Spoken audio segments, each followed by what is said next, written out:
I'm Sarah Strope, and I am the Chief Marketing Officer at QuotaPath, and I'm excited to be joined by Graham.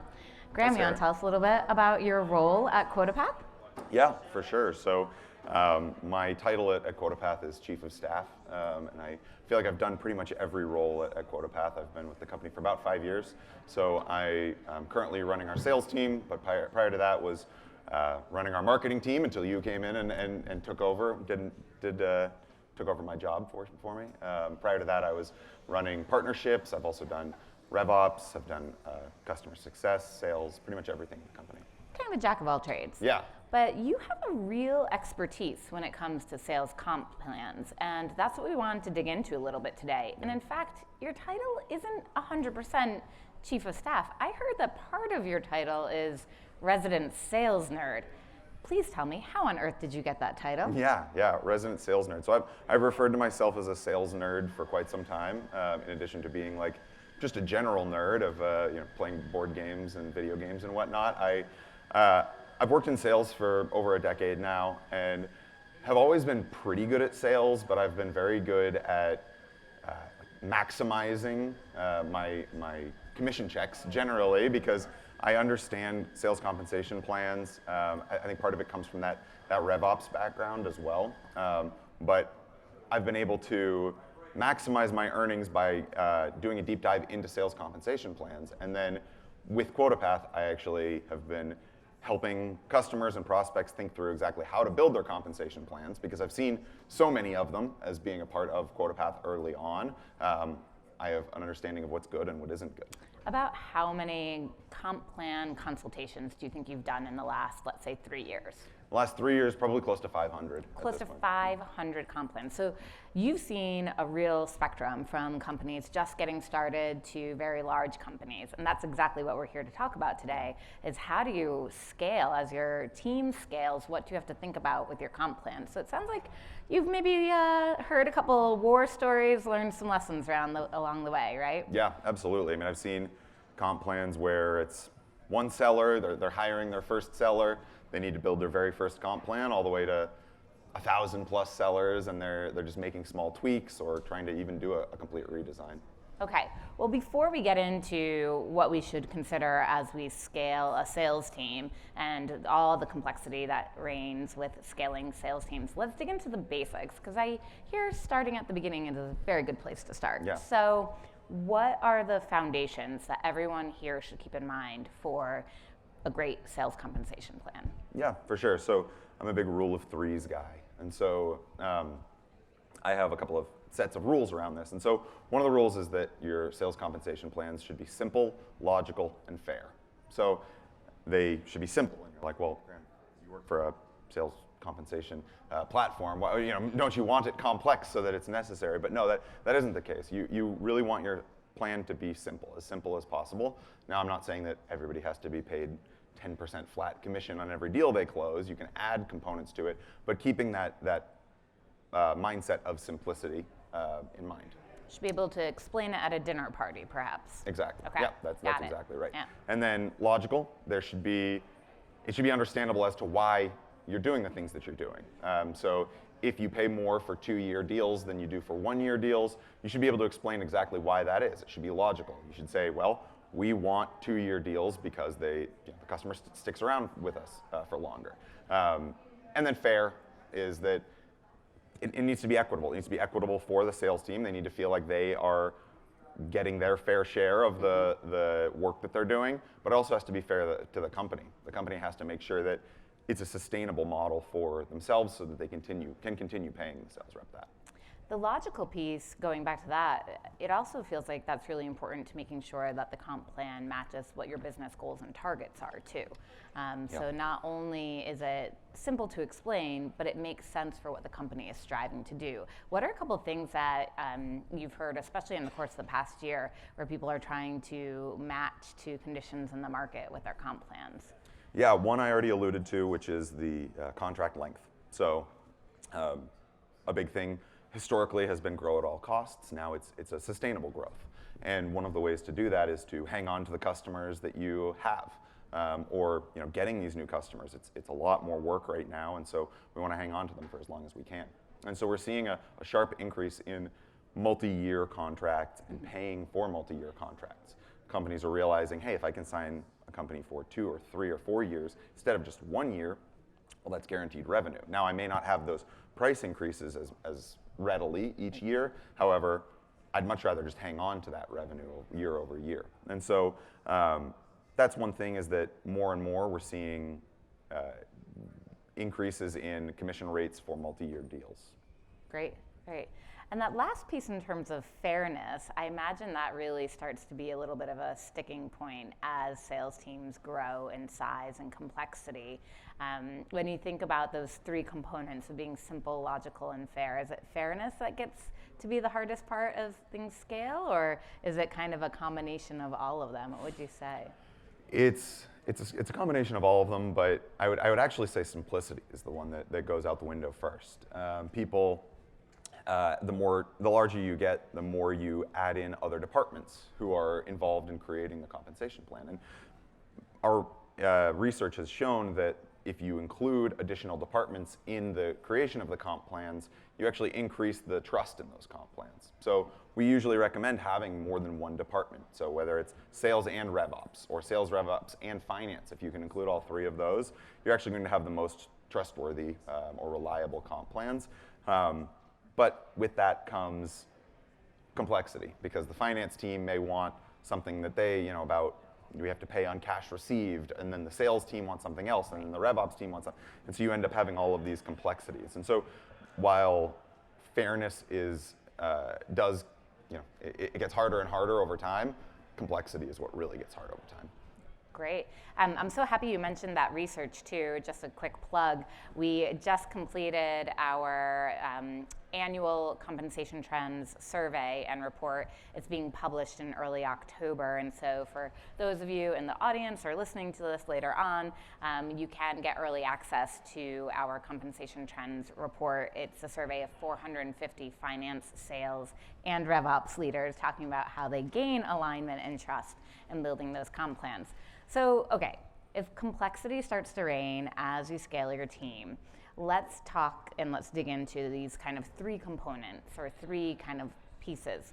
Let's talk first about territories, then I want to talk about leadership and the complexity that brings, and finally, let's talk about kind of sales adjacent teams, because as your sales team is growing, it's very likely that you have adjacent teams that are growing too, right? There's more specialization as your company grows, so maybe that's adding in BDR teams or splitting out, AM teams who focus on expansion and upsell. Yeah. So let's dig in first. Territories. So as a team grows in size, what would you say once you get over 50 reps, 100 reps, you probably start to think breaking up the team into different types of territories, whether it's geography or product. How does that impact comp plans? Yeah, absolutely. And so when I think about territories, generally people think of territories as like, oh, I cover the Northeast or the Southwest or whatever. That's kind of an antiquated way of thinking about it, in my opinion. Unless you are an outside sales team, it doesn't necessarily make sense to segment based on location. Unless you need to be in those locations, it doesn't make sense. And so when I think about territories, I often think about like verticals. Yep. So one person handles hospitality while another person handles higher education or what have you. But then another one is that customer size or Yep. some other way of Yep. segmenting. So I know that, for example, HubSpot, we're at the Inbound conference, HubSpot breaks theirs into like small business, and then they have like a mid-market, an enterprise, and then a corporate. And so that's how they segment theirs. And so you say, 50, 100, I don't necessarily think there is a company size or a sales team size that it makes sense to segment.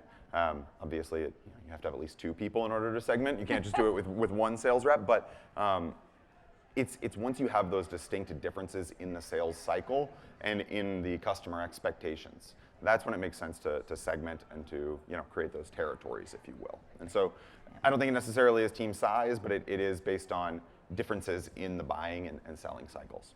Okay, so then how does that impact comp plan? Do different sellers in different territories wind up having different comp plans? Can everybody have the same comp plan no matter what vertical they're selling to or no matter how long the sales cycle is? Yeah, so going to another one of my rule of threes, when you are building a comp plan, you have to answer 3 questions. You have to answer how much you're paying somebody.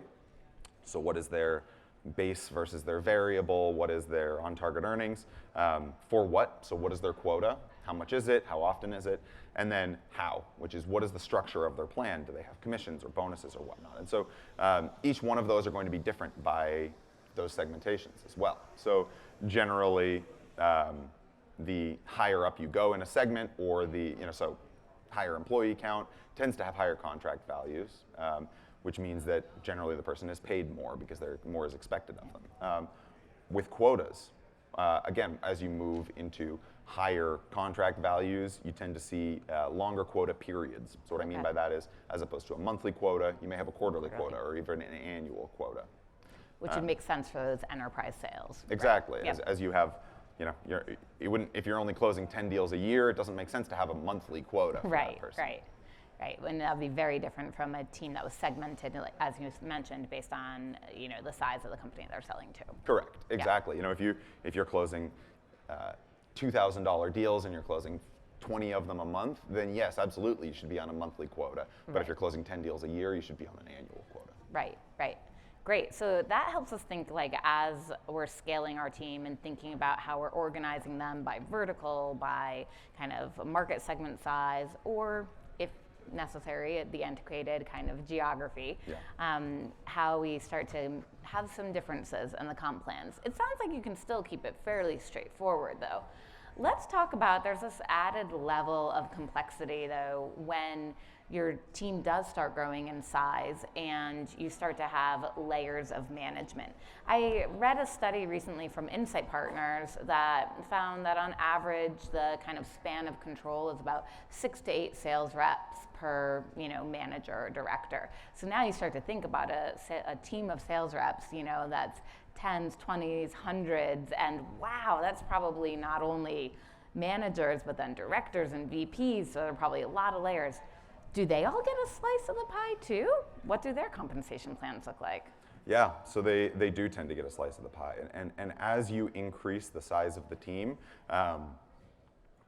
comp plans change drastically, because we recommend keeping the entire commission pool to about 20 to 25% of the deal value. So early on, you may be paying your sales rep 15% of every deal they close, and that's okay because they're the only ones getting paid on it, maybe the VP or the sales leader at the time.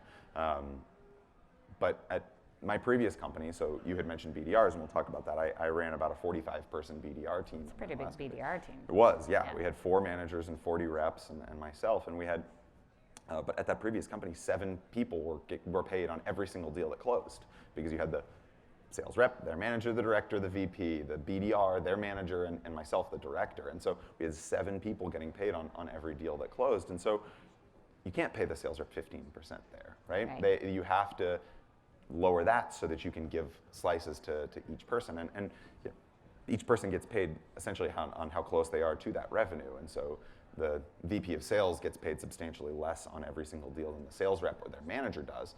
But yes, where they have you had said span of control, where they have that span of control, they should be paid on the work that is done there. And so for a manager, oftentimes they're paid on every deal that their sales team closes. A director, every deal that's closed on their, maybe they have 4 managers under them, and then the VP is on everything. And so as you scale, more and more people are paid on that, which means that each person has to get a lower percentage. What are some ways you've seen people actually pay some of the leadership? Like, is it a standard commission rate, or are they starting to look at maybe the total book of business, or like a team-based bonus? What are some differences that you've seen? Yeah, there are a few things. So the higher up in the organization you get, the closer you are aligned to the overall financial model. Generally, there's a financial model approved by a board or designed by the finance organization. And so your VP isn't necessarily paid based on the quota. They're paid based off of the financial model. And it's their responsibility to reasonably build a team that can achieve that financial model. And so that may mean promotions, or it may mean hiring or expanding the team in a hopefully a sustainable way. And so that's often the case, and you also end up seeing buffers within those plans. And what I mean by that is a sales manager may not be held to, say they have, I'm going to make my numbers easy here, 5 reps, each with a $200,000 quota. They may not be held to that whole $1 million quota. They may be given a buffer of 10 to 20%, and so they may only be held to 90% of that, or $900,000. And the reason being, there's a lot of variability within a team. But the flip side of that is you also tend to see what we call floors, which is to say, or cliffs, which is to say, you may not earn anything if your team ends at 50%. You may have a 60, 70% floor where your team has to hit 60 or 70% for you to actually get paid anything. Because if your team is overall achieving 40%, you're not going to get paid on that.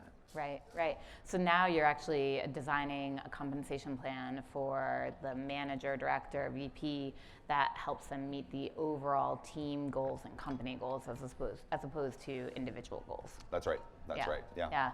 So now when we go back to like plan should be simple, logical, and fair, it still is, but now you have kind of multiple versions of that. Yeah.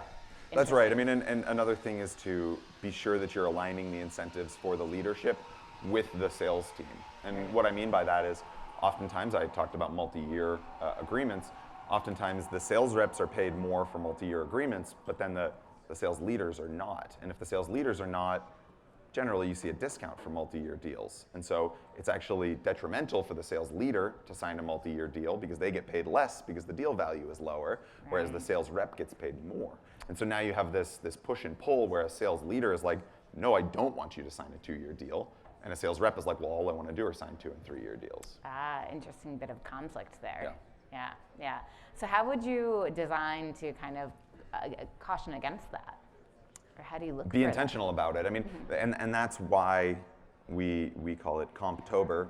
The month of October tends to be when people start building those compensation plans. Comptober, looking at all of your plans holistically as opposed to just looking at your sales team's plans or just looking at your BDR's plans. We have to take them all in context, and is everybody aligned towards the same goal? So creating this goal, sales compensation is the caboose, not the engine. You have to have a company-wide target, a company-wide goal. We want to increase our retention. We want to increase our ARR, whatever that may be, and ensuring that each of those compensation plans are going towards that mutual shared goal. I really love that. That's a great takeaway as you're scaling. Like kind of keep all the players in mind. So don't let it be an afterthought, of, oh, well, we just need to, I think a lot of times you're thinking, oh, well, we absolutely need to hire, 5 more AEs. And you're not thinking, oh, and one more agent. And when we do that, you should start with that end in mind of like, and we need to relook at the comp plans for everybody all together. I really like that. That's right. Yeah. Well, let's talk about one last component here of scaling teams is like the adjacent teams. As you scale, you start to see more specialization, right? And it's no longer the one AE who's maybe doing everything and getting all of the commission. Maybe you've started to break out expansion into a different role and renewals into a different role. So what does that start to look like? Tell us about some of the other teams and their comp plans that you see as teams scale. Yeah, so on the new business side, the most common kind of second role that you'll hire on the new business team is a BDR. So BDR, business development rep. They're also called SDRs or MDRs or LDRs. There's all kinds. XDR, I've heard. XDR, exactly. Just whatever. Their responsibility is creating opportunities that are then handed to the sales organization for them to generally run demos and close deals. And so that tends to be the second role that you hire for on the new business team outside of management. And I see those plans being built a bunch of different ways, but really what you're trying to do is you're trying to balance how much they have control over it. So what is the XDR's control versus the intrinsic benefit to the business. So I joke that the simplest would just be, well, you pay them $1 for every cold call they make. They have a ton of control over that, right? I can go in and make 100 cold calls, make $100, but I could just be dialing, 8675309 100 times, and there's no intrinsic benefit to the company. And so if you want to also compensate based on the benefit to the company, oftentimes we see based on the number of demos held early on as you're figuring out, first meetings held or whatever it may be. As you're building a plan early on, all you want is just number of meetings so that I can figure out what's good, what's not good. Then you move into a qualified opportunity model generally, where, hey, these meet some specific qualifications to say that this is a good opportunity for us. And then sometimes people also pay based on the actual revenue derived from those opportunities. That's a harder one, especially if you have a longer sales cycle or more people involved. But those tend to be the models that I see for XDRs. Great. So that creates a really nice kind of collaboration on the new business side, and now a different type of component that you need to create. So now we've gone from maybe our AE plans and their manager plans and leadership plans to now adding in building a comp plan for the BDR, SDR role. What about on the kind of existing business side? What are the roles that you see coming into play, and how do you build comp plans for them? Yeah, so this is where I get into my discussion about leading indicators versus lagging indicators. More often than not, people focus pretty much exclusively on lagging indicators, meaning did they renew? Now that's fine, and it's not bad. That's actually probably the way to do it, but you have to keep in mind that sometimes there are leading indicators as well. So like number of meetings held, or how quickly they were onboarded, or what their NPS scores are, those things that determine the success of the customer long term. It's easy to say you get paid 1% of any renewal that comes in, but if you don't know your business well, or you're a really early on organization, if you do that, you may not know why those people renewed, or you can't predict that they're going to be renewals. And so it may make sense early to say, yes, you get paid 1%, but you also get paid based on how quickly they were onboarded, or how many QBRs you have with those people. I was just in a session yesterday with Guide CX, and they had a stat, I feel like it was saying about 98% of customers who have a good onboarding experience and a fast onboarding experience renew. And so that onboarding delivery time, as you mentioned, that could be a component. It's not often one that we pay on when we think about customer success or account management teams. As you mentioned, we're often thinking about did they renew or not. So it's interesting to think about what are those other drivers and how do you build that into a plan. Yeah. What about in terms of expansion and upsell? So expansion and upsell is its own separate boat. Oftentimes you see those roles, rolling up to the new business team. And sometimes there is a separate expansion team, and sometimes it's handled by the CSM or the account manager. A lot of it just depends on your business and how your customers want to buy. And really that's what it comes down to, is making it easier for the customers to buy and keeping this customer-centric mindset of how do the customers want to buy, what is the easiest, least friction for them. Adding in a whole nother person can be jarring and can be confusing unless there's a reason to do it. And if you sell, 15 different line items or different product lines, you may have to have a specialist in each one of those if there are lots of different capabilities within each of those. Right. However, if you're only selling one product line, like a lot of SaaS companies are, oftentimes adding in an expansion rep can be jarring, and it isn't the most appealing component to the sales team or to the buyer, and there's really no reason for it. Yeah. So really keeping that customer in mind, and it also goes back to your principles of keeping it simple. So keep it simple and logical for your customers as much as you do for your reps and the rest of your team. That's right. I love it. Well, Graham, I think you really set a good framework for folks as they think about scaling their team. Hopefully everyone keeps those components in mind. 3 components to start with? Yep, simple, logical, and fair. Great. And then as we scale your team, think about territories, leadership, and the ancillary adjacent roles. Yeah. Okay. Excellent. Great. Well, thank you so much. It was great talking with you this morning. Let's give Graham and Sarah a round of applause. Thanks so much, guys.